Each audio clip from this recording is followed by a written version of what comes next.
प्रेमियों, परम शांति को चाहने वाले जिज्ञासुओं, जनता जनार्दन के रूप में मेरी निजात्माओं, अभी अभी भगवत गीता के आधार पर श्रवण कर रहे थे।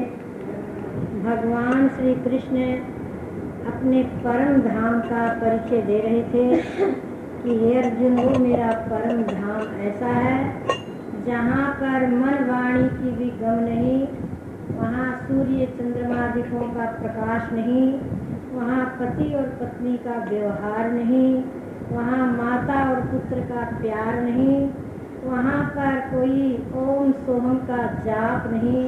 वैसा वो मेरा परम धाम, आत्म धाम, ब्रह्म धाम है। और वहीं से हम भी आए हैं, वहीं वापस जाना है। तो उसी परम धाम की याद सत्संग में दिलाई जाती है, उसी परम धाम की स्मृति कराई जाती है।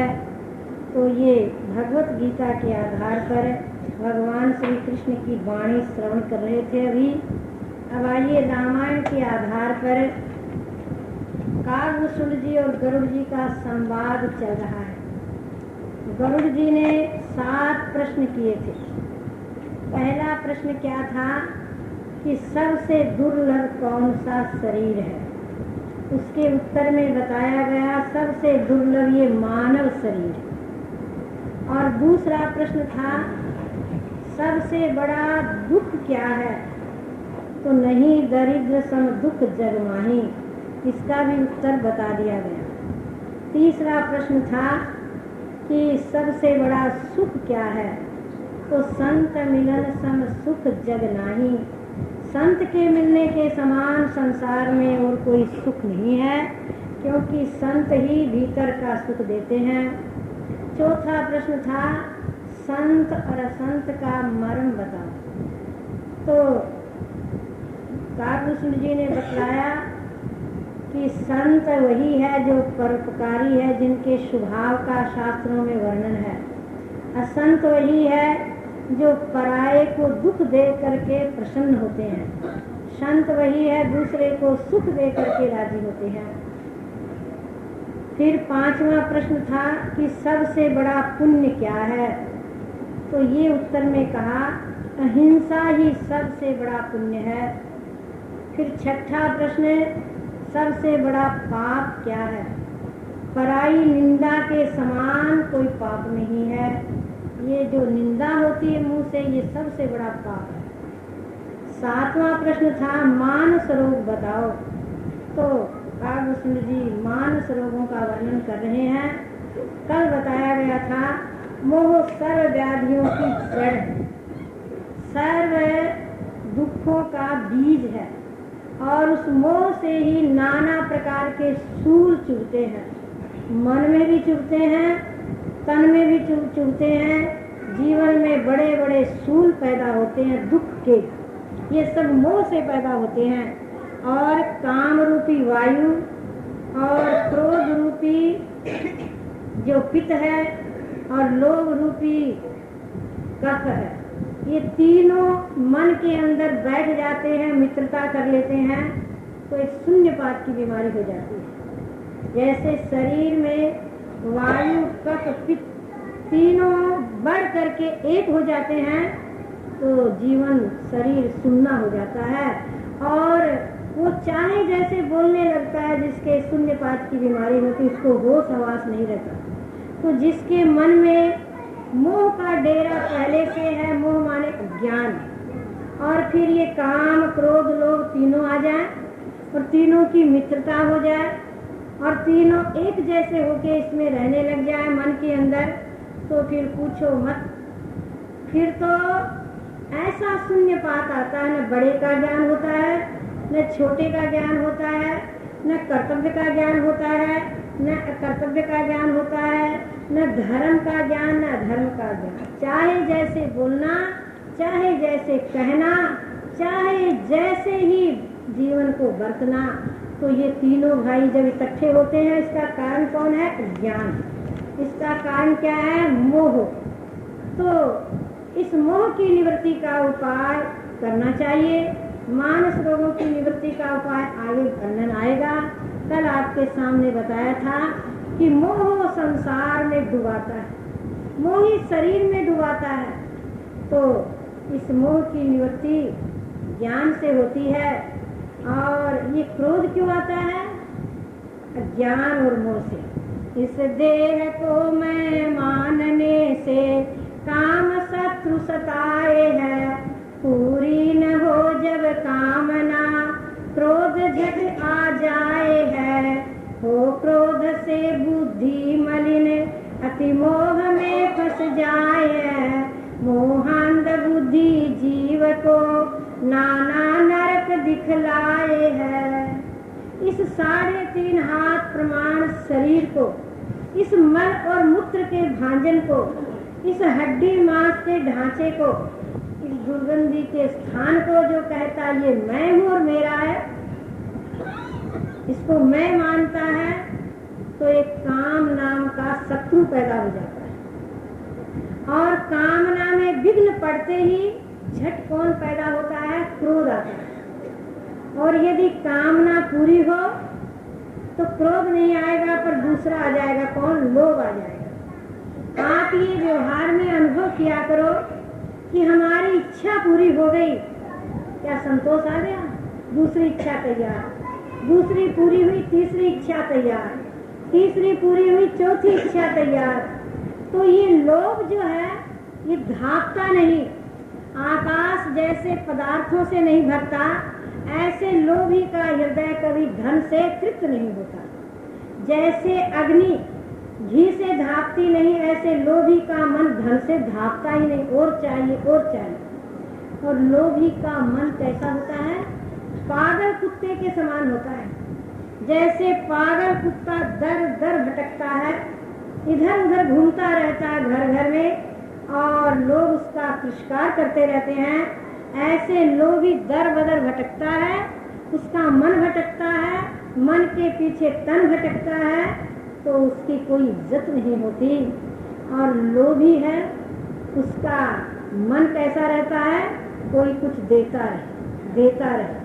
जैसे लेने वाले का हाथ ऐसे होता है ना, इसी तरह से मन चाहता है कुछ मिलता ही रहे, कोई देता ही रहे। ये लोभी के मन की हालत होती है। और लोभी व्यक्ति पागल कुत्ते की तरह सत्संग से डरता है। जैसे पागल कुत्ता जल से डरता है, भयभीत होता है जल से, ऐसे ही लोभी सत्संग से भयभीत होते हैं। सत्संग में नहीं जाए, कहीं लोभ छूट गया तो, कहीं कामना छूट गई तो लोभी व्यक्ति सत्संग से भय खाता है, वो बैठ ही नहीं पाता। आप सत्संग में बैठे हैं, सोचो आपका कोई महान पुण्य है, महान कोई ईश्वर कृपा है जो आपको और हमारे को सत्संग करने का शुभ अवसर मिल रहा। लोभ ही नहीं आ रहा। थोड़ी तो लोभ की मात्रा सभी में होती है व्यवहार चलाने के लिए। यह व्यवहार की सिद्धि के लिए लोभ नहीं होगा तो काम ही नहीं चलेगा। अति लोभ धापता ही नहीं मन, और चाहिए और चाहिए और चाहिए। और लोभी जो होता है ना, जैसे पागल कुत्ते के मुंह में झाग आता है, ऐसे उसके मुंह में भी झाग आता है लोभी के। क्या झाग आता है? क्या कहन आता है? कोई देता है उसकी खूब बड़ाई, और नहीं देता उसकी निंदा। ये स्तुति निंदा का मुंह से झाग निकलने लगता है।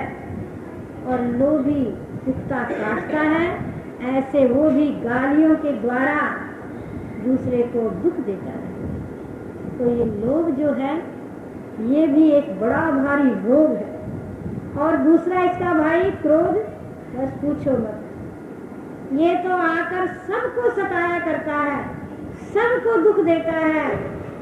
क्रोध जहर से भी बुरा होता है। जहर जिस बर्तन में रखिए और उस बर्तन से जहर फेंक दीजिए, बर्तन को मिट्टी पानी से साफ कर लीजिए, कुछ बिगड़ा उसका? कुछ नहीं बिगड़ा। परंतु ये क्रोध जिस बर्तन में आता, बर्तन कौन सा इसके आने का? अंतःकरण। ये जिसमें आ जाता है फिर वो साफ नहीं होता, काला कर देता है, जहरीला बना देता है। और क्रोधी का कोई सम्मान नहीं करते और क्रोधी से कोई प्रेम नहीं करते। कोई कहेगा अरे क्रोध आता भागो यहाँ से, प्रेम नहीं करेंगे। ये क्रोध प्रीति को हरण कर लेता है, ये क्रोध शांति को भंग करता है। और ये क्रोधी होता है ना, तब लोग इधर उधर छिट जाते हैं और कोई क्रोधी सामने आ जाकर लड़ पड़ते हैं। और क्रोधी का मुख लाल पीला हो जाता है अग्नि के सदृश, और कटु वाक्य का मुंह से धुआं निकलता है। ये क्रोध अनर्थों की जड़ है। कहीं कहीं क्रोध में आकर हत्या हो जाती है। एक माई थी, उसका बच्चा बड़ा ही चंचल था, तो उस माई के बच्चे को जो पति का बड़ा भाई था ना, जेठ, उसने 2 चांटा लगा दिया। बदमाशी कर रहा था, जेब से रुपये निकाल लिए थे। तो अब उसको इतना क्रोध आया उसकी बच्चे की माँ को कि मेरे बच्चे का सुधार करूं, वो नहीं सोचा और आप आत्महत्या करके मर। ये सच्ची घटना है नॉर्थ बिहार की। तो कहने का तात्पर्य क्या है कि देखिए क्रोध अनर्थ किया है। क्रोध में गाली गलौज देते हैं, क्रोध में बड़ा भारी नुकसान होता है। चीजों को फोड़ देते हैं, कई भोजन की थाली को फेंक देते हैं, कई बच्चों को मारने लग जाते हैं, कई पत्नी को मारने लग जाते हैं, कई पत्नियां पति को क्रोध करती है। जैसे संत तुकाराम की पत्नी थी। संत तुकाराम जी गृहस्थ में रहकर भी संत कहलाए। क्यों संत कहलाए? संत जैसा स्वभाव था, संत जैसे नम्रता थी और संत जैसा संतोष था, संतों की जैसी सहन शक्ति थी संत तुकाराम जी की। परंतु स्त्री कैसी मिली? महान क्रोध की मूर्ति। उसके तो दिमाग में पारा चढ़ा रहता था, गर्मी चढ़ी रहती थी हर समय, कभी भी वो शांत नहीं रहती। क्यों? कि ये दुष्ट क्रोध हृदय में जमाव डाल लिया था। तो संत तुकाराम जी हर समय नम्रता से बोलते हैं, वो हर समय क्रोध से बोलते। संत तुकाराम जी सोचते हैं कि भगवान की मेरे पर कितनी कृपा है, जो मुझे ऐसी पत्नी मिली। अगर ये क्रोध नहीं करती तो मेरे पास में सहन शक्ति का गुण कैसे आता। देखिए क्रोधी से घबराते हैं और दूर भागते हैं, परंतु समझदार क्रोध के सामने क्षमा का हथियार रखता है। जिसके पास क्षमा हो, क्रोध की ताकत खत्म हो जाती है। आप देखिए कि गर्म लोहा हो, उसको कौन काटता है? ठंडा लोहा। इसी तरह से किसी के क्रोध को कौन काट सकता है? सहनशील। संत तुकाराम जी हर समय उसकी बातों को सहन करते। एक दिन खेत से आ रहे थे, गन्नों का गट्ठर सिर पर था और वो दरवाजे पर खड़ी हो गई और उसके पारा चढ़ा हुआ, क्रोध में आग बबूला हो रही थी कि आएंगे तो बताऊंगी। कितनी देर लगा दी खेत में। अब वो आ रहे हैं और गन्नों का गट्ठर है, उनको बच्चों ने घेर लिया। बच्चों ने ऐसा चक्कर बनाया, चाचा जी गन्ना दीजिए, ताऊ जी गन्ना दीजिए, मामा जी गन्ना दीजिए, भैया जी गन्ना दीजिए, सब झूम गए। तो संत तुकाराम जी, संत का क्या स्वभाव है? देना। अब वो एक एक गन्ना निकाल के और बालकों को देते रहे और वो खड़ी खड़ी देखती रही। और एक गन्ना रहा तो लेकर के पास में आई, उसने गन्ना छीन लिया और सिर में मारा। पति परमात्मा होता है, सिर में मारा। तो संत तुकाराम जी कहते हैं तुम कितनी अच्छी हो, 2 नहीं करने पड़े, क्यों गन्ना टूट गया, आधा तेरा आधा मेरा। कितने प्रसन्न हुए। अब तो चुप हो तो गई, पर और आग सुलगने लगी कि हंसते हैं। क्रोधी के सामने कोई हंसे तो अच्छा नहीं लगता उसको। अपनी हालत नहीं देखता, मेरे अंदर चंडाल बैठा है और ये मेरे चंडाल को देख के हंस रहा है, ये नहीं सोचता, परंतु उसको और गुस्सा है। तो उन्होंने क्या किया? भीतर गए, सर्दी के दिन तो थे ही, एक पतीली जल की भर ली, उसके सिर पर रखी। बोले ये क्या करते हो? पानी गर्म करता हूँ। बोले पानी गर्म क्या, मैं आग हूँ? बोले आग नहीं तो क्या है? कितना बोल रही है तू, तेरे अंदर तो आग भरपूर है। अब तो क्रोध में और महात्मा संत तुकाराम जी सोचते हैं कितनी आग बरसेगी देखता। देखिए इसका नाम है सहनशीलता। फिर ठंडी हो गई, क्रोध भी आता है और जाता है, लोभ भी आता है और जाता है, अहंकार भी आता है, अंतःकरण में जाता है, इनका स्वभाव है आना जाना। पर आत्मा एक रस रहता है, न आता है जाता है। अब तो संत तुकाराम जी भी शांत हो गए। किसी गरीब की एक स्त्री थी, उसके कपड़े नहीं थे, वो घर में आई, मेरे कपड़े नहीं है, कहा तुम्हारी साड़ी दे दो। क्यों? मुझे नहीं पहनने के लिए चाहिए, मेरी साड़ी दे दूं। अच्छा देवी शांत रहो, मत दो। फिर खेत पर गए, 2-4 दिन बाद रोटी लेके वहां गई तो रास्ते में पाँव में कांटा चुभ गया। कांटा चुभ गया तो पाँव को लेकर बैठ गई, रोने लगी।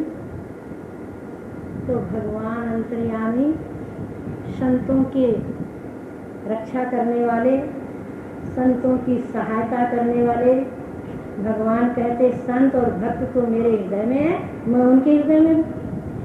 उन्होंने आकर के कांटा निकाला, पाँव पकड़ा और कांटा निकाला। तो तुम कौन हो? कि तेरे पति का मैं इष्ट देव हूँ। बोले अरे तुमने मेरा कांटा निकाल दिया? क्यों मेरा कांटा निकाला? वो तो बावड़ा हो रहा तुम्हारे में, मैं कभी बावड़ी न हो जाऊं। अच्छा तुम बावड़ी नहीं होगी, घबराओ नहीं। परंतु कांटा निकालते ही मन का कांटा निकल गया, क्रोध का कांटा निकल गया। भगवान ने चरण छुआ तो क्रोध का कांटा निकल गया और शांत चित्त से संत तुकाराम जी के पास में आई। सोचा आज तो देवी मंड में है, बड़ी शांत है, बड़ी प्रसन्न है। ये बात क्या है देवी जी? ये बात क्या होती? तुम्हारा भगवान मेरे पास आया, मेरे पांव का कांटा निकाला, पर मेरा तो मन ही बदल गया। अच्छा मन बदल गया तो सब कुछ बदल गया देवी, प्रसन्न होना। उस दिन से उसका क्रोध जाता रहा। तो संत तुकाराम जी के मन के ठंडे लोहे को किसने काटा? संतोष ने, क्षमा ने काटा ना। संत तुकाराम जी का मन का ठंडा लोहा क्रोध को नाश किया कि नहीं? इसलिए कहने का तात्पर्य क्या है? घरों के अंदर और प्राणी मात्र के साथ में, परिवार के साथ में क्रोध की मात्रा बढ़ने लगे तो उसको निकालने का प्रयास करना। क्रोध आता है जिसके अंतःकरण में, उसको भी अच्छा नहीं लगता, और क्रोध दूसरे को भी अच्छा नहीं लगता। क्रोध जाने के बाद पश्चाताप करते हैं, पहले क्यों नहीं कर ले, आने ही क्यों दे। ये क्रोध बहुत दुख देने वाली चीज है। इसलिए इस पर आपको मैं एक भजन सुनाती हूँ। क्रोध दुखों की खान, क्रोध को तज देओ। क्रोध दुखों की खान, क्रोध को तज देओ। क्रोध हरे सुख सान, क्रोध को तज देओ। क्रोध हरे सुख सान, क्रोध को तज देओ। क्रोध जलावे हृदय भारी, क्रोध जलावे हृदय भारी। देवे तपत महान, क्रोध को तज देओ। देवे तपत महान, क्रोध को तज देओ। क्रोधी जननी शिवासर तपते, क्रोधी जननी शिवासर तपते। कभी न लेवे विश्राम, क्रोध को तज देओ। कभी न लेवे विश्राम, क्रोध को तज देओ। क्रोधी पंडित मूरख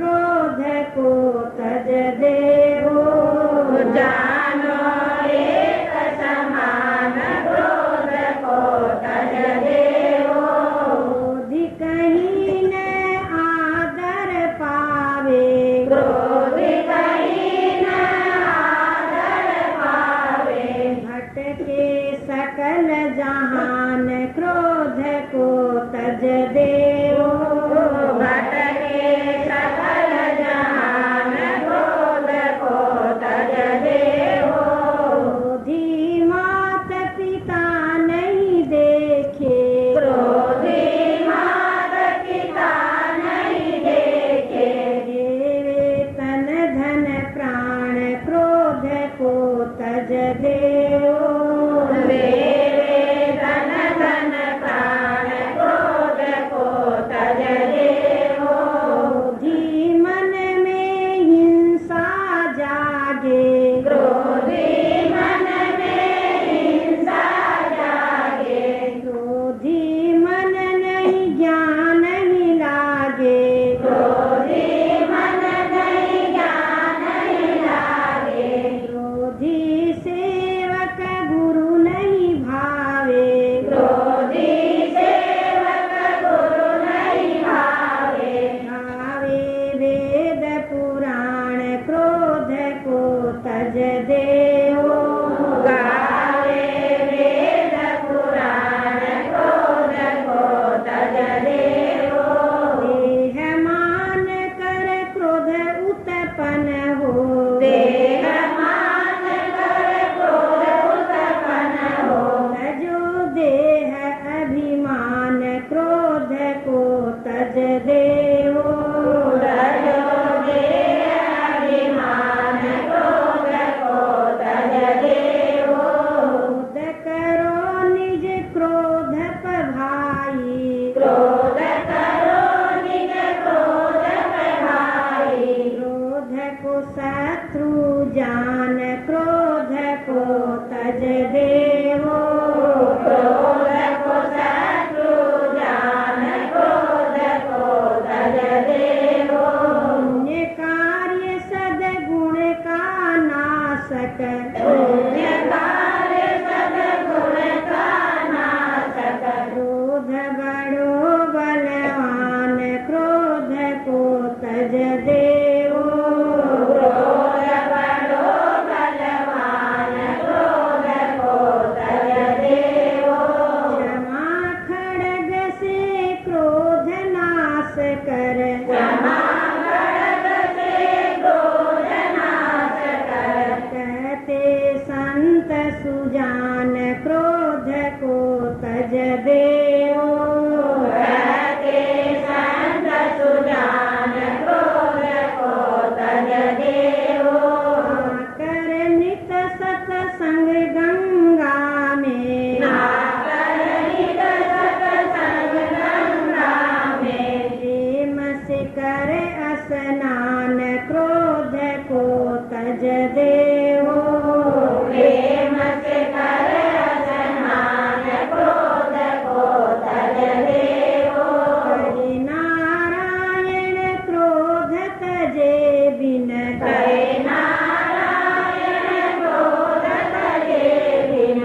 कभी न हो कल्याण क्रोध को तज देओ। कभी न हो कल्याण क्रोध को तज देओ।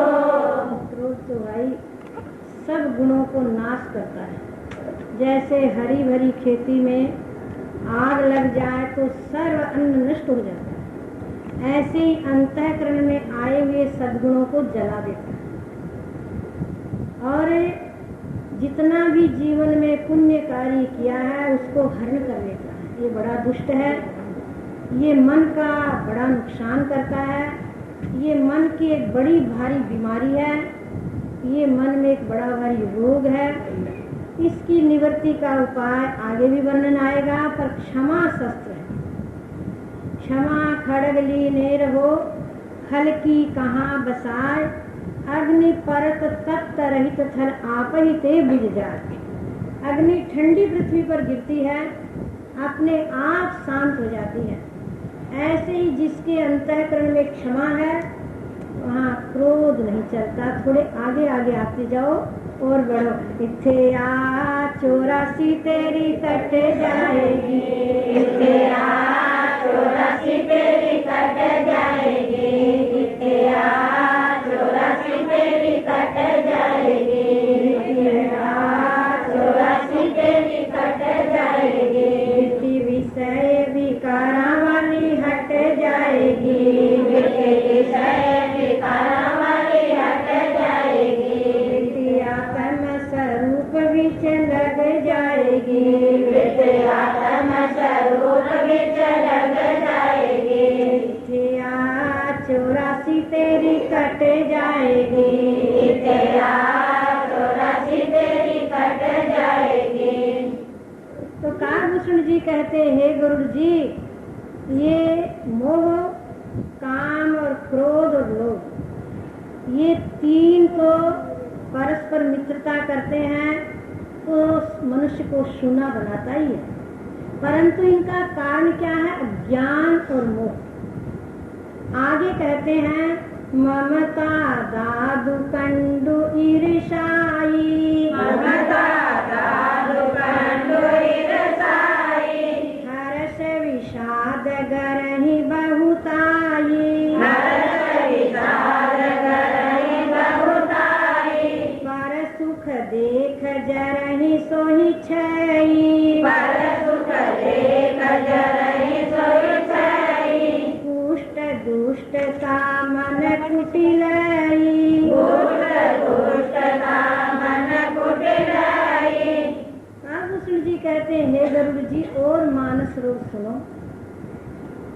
जैसे स्थूल शरीर में दाद की बीमारी होती है ना, तो दाद की बीमारी में दर्द होता है कि नहीं, मीठी मीठी खाज भी आती है और दर्द भी होता है। ऐसे ही जो अपने शरीर की और संबंधियों के शरीर की, धन की जो ममता है, ये मन के अंदर दाद की बीमारी है। और एक खुजली भी होती है। दाद अलग चीज है, खुजली अलग चीज है। उसको खोरते खोरते और बढ़ जाती है। कभी कभी पित्ती हो जाती है तो बहुत खा जाती है। शरीर में जो खुजली का रोग है, ऐसे ही मन में जो ईर्ष्या है ना, ये खुजली की बीमारी है। तो ममता और ईर्ष्या, ये भी मन में रोग है कि नहीं? जरा अपने मन को देख लेना। क्यों? मन के जानने वाले आप खुद हो और साक्षी हो। और ये ममता सबको बांधे रखती है घर के अंदर। मेरा मेरा करते रहते हैं। मेरा धन, मेरा धाम, मेरा सुख, मेरी बाम, मेरा पशु और मेरा ग्राम, भूलो ही फिरत है तू तो भयो बावरो, बिकाई गई बुद्धि तेरी, ऐसे अंधकूप गेहमता में तू करत। अरे जिनको तू मेरा मानता है, ठीक है, मेरा कहे बिना व्यवहार तो नहीं चलता। व्यवहार में मेरा कहना पड़ता, पर भीतर से ममता की जड़ निकालनी है। जैसे किराए के मकान में रहते हैं, परंतु उस मकान का किराया देते हैं। भीतर में भाव क्या है कि ये मकान मालिक का मकान है, मेरा नहीं है, ये है कि नहीं? पर कोई आपको पूछे आपका फ्लैट कहाँ, आपका मकान कहाँ, जी वो मेरा है, कहोगे कि नहीं? व्यवहार में कहोगे मेरा है, और भीतर में क्या निश्चय है, ये फलाने का फ्लैट है, मेरा नहीं है कि नहीं? ऐसे ही व्यवहार सिद्धि के लिए कहो ये मेरी चीज है, पर भीतर में निश्चय रखो मेरा कुछ नहीं। मैं हूँ श्री भगवान का, मेरे श्री भगवान, मैं हूँ श्री भगवान का, मेरे श्री भगवान। अनुभव ये करते रहो तज ममता अभिमान, अनुभव ये करते रहो तज ममता अभिमान। अभिमान और ममता को छोड़कर ये अनुभव करना होगा कि मैं उस परमेश्वर की अंश हूँ और मेरा वो परमात्मा है। और ये सारा परिवार, धन, मकान, सारी संपदा, हे प्रभु तेरी है।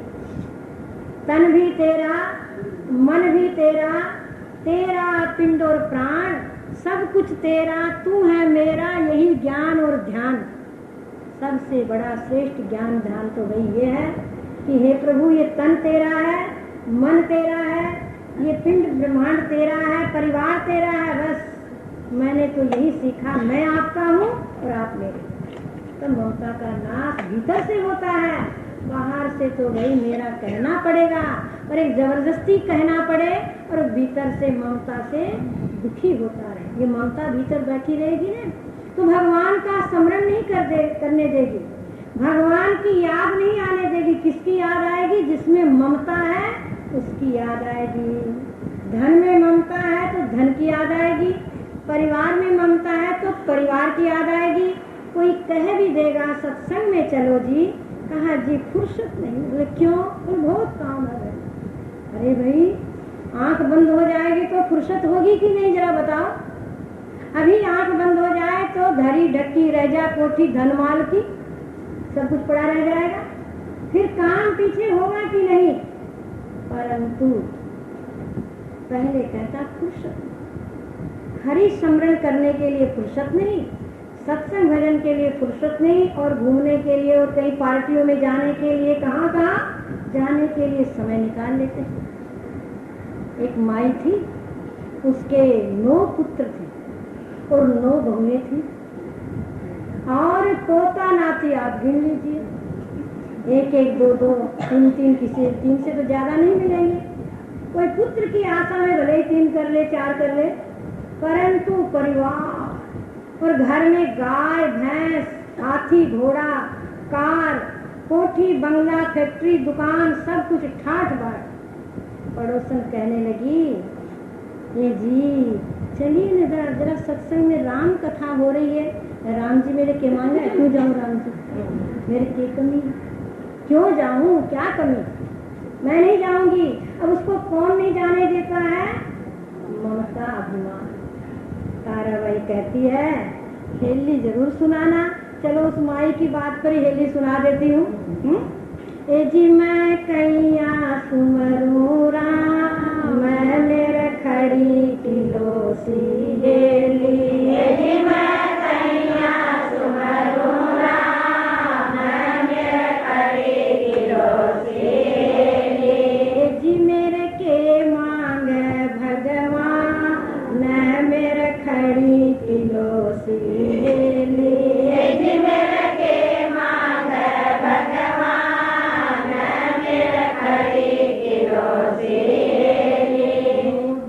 तो मेरा बेटा कहिए, 9-10 तो मेरा बेटा कहिए। बहुआ को लग्यो रमझोड़, मेरा खड़ी किलो सी हेली। बहुआ को लग्यो रमझोड़, मेरा खड़ी किलो सी हेली। 10-12 मेरा पोता कहिए, 10-12 मेरा पोता कहिए। दिया को अंतन पार, मेरे खड़ी किलो सी हेली। दिया को अंतन पार, मेरा खड़ी किलो सी हेली। जी मैं कैया सुमिरू राम, मेरे खड़ी किलो सी हेली। जी मैं कैया सुमरू राम, मेरे खड़ी किलो सी हेली। धन का मेरे कोठा भरिया, धन का मेरे कोठा भरिया। दूधा से भरा भंडार, मेरे खड़ी किलो सी हेली।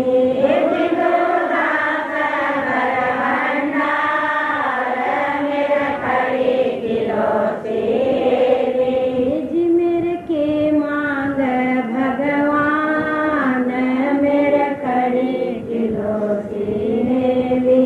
जी मेरे के मांग भगवान, मेरे खड़ी किलो सी हेली। उस माई के ठाठ था, कहती मेरे क्या मांगता हूँ भगवान राम, मैं क्यों राम जपूं? मैं तो जपती हूँ ये बीननी राम राम राम राम, ये बीननी दूध उखड़े, ये बीननी छोरो आ गो, ये बीननी नौकर आ गए। मेरे तो ये जप चालू है जी, मेरे से राम राम नहीं कहा जाता।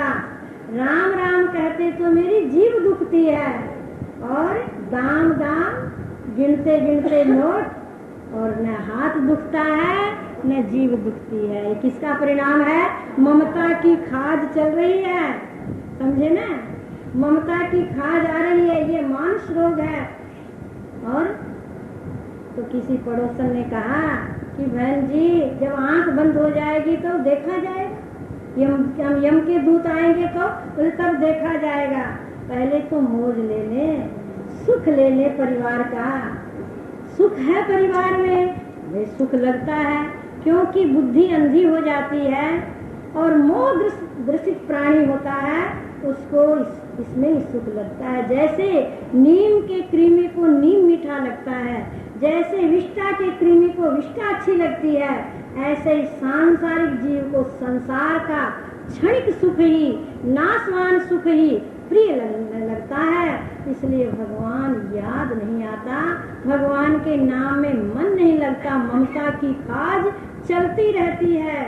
अब समय आया, यम का दूत लेवन न आया, यम का दूत लेवन न आया, जी मेरा सतगो डाको जाए, मेरा खड़ी किलो सी हेली, जी मेरा सतगो डाको जाए, मेरा खड़ी किलो सी हेली।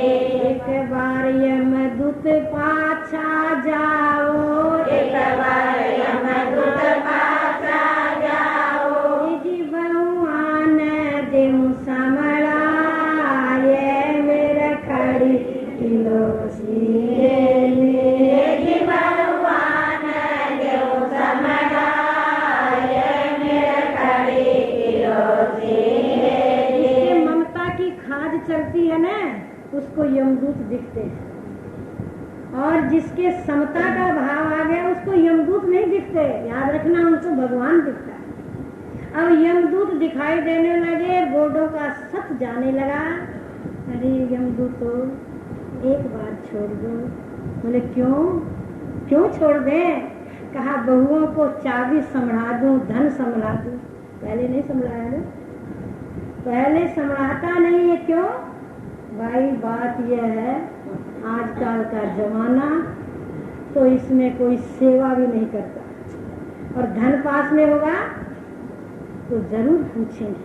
हाँ, कोई धर्म पर चलने वाले पुत्र और पुत्र वधू हो, नीति पर चलने वाले हो, जिनके हृदय में सेवा भाव हो, जिनके हृदय में कर्तव्यता का भाव हो, वो भले ही सेवा करें।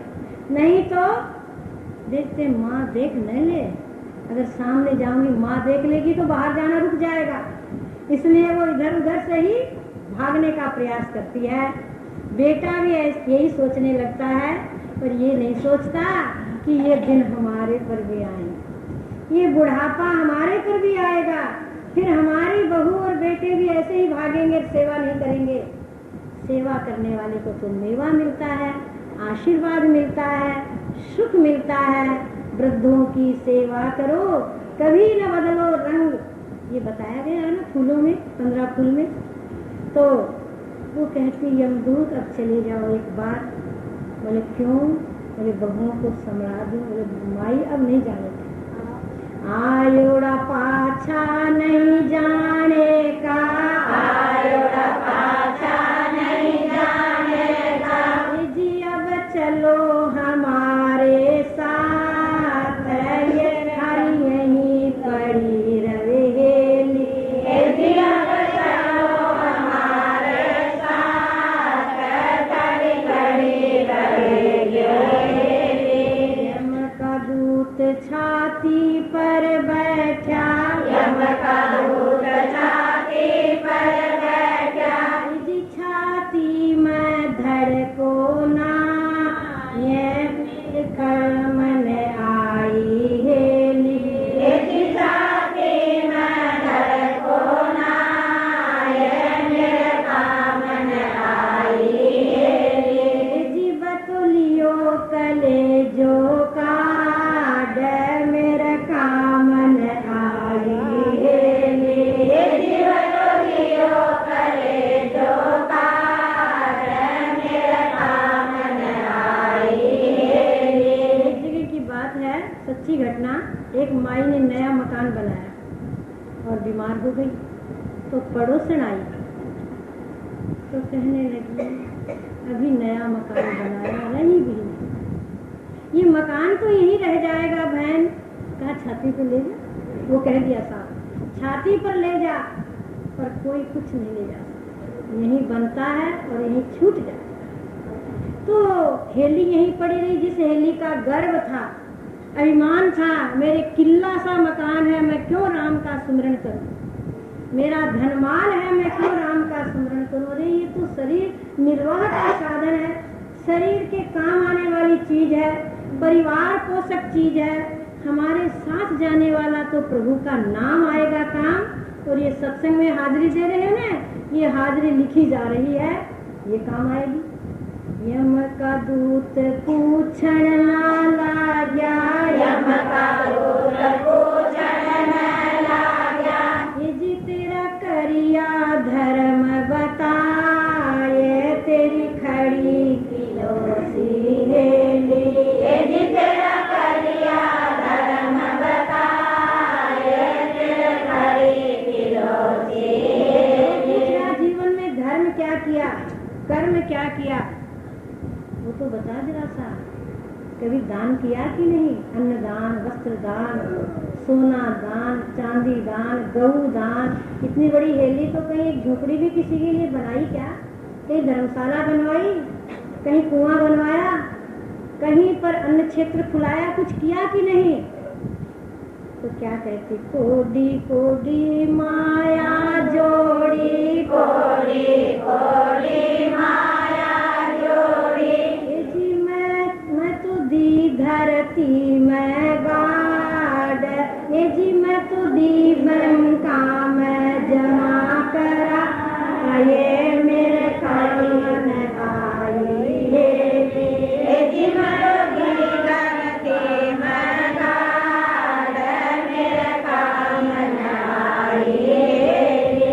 ये जी मेरी, ये जी मैं कैया सुमिरो राम, मेरे खड़े किलोसी हेली, ये जी मैं कैया सुमिरो राम, मेरे खड़ी किलोसी हेली। जमीन में गाड़ते थे ना, आज ट्रंक में तिजोरी में रहते, अलमारी में रहते।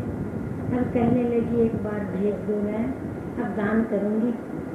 एक बार यमदूत पाछा भेजो, एक बार यमदूत पाछा भेजो, जी अन्न धन का करस्यूं दान, मार खड़ी किलोसी हेली, ये जी अन्न धन का करस्यूं दान, मेरे खड़ी किलोसी हेली। आयोड़ा पाछा नहीं जाने का, आयोड़ा पाछा नहीं जाने का, कहने लगे यमदूत अब वापस नहीं जाएंगे। अब तो वो माई, ये जी सिर धुन धुन पछता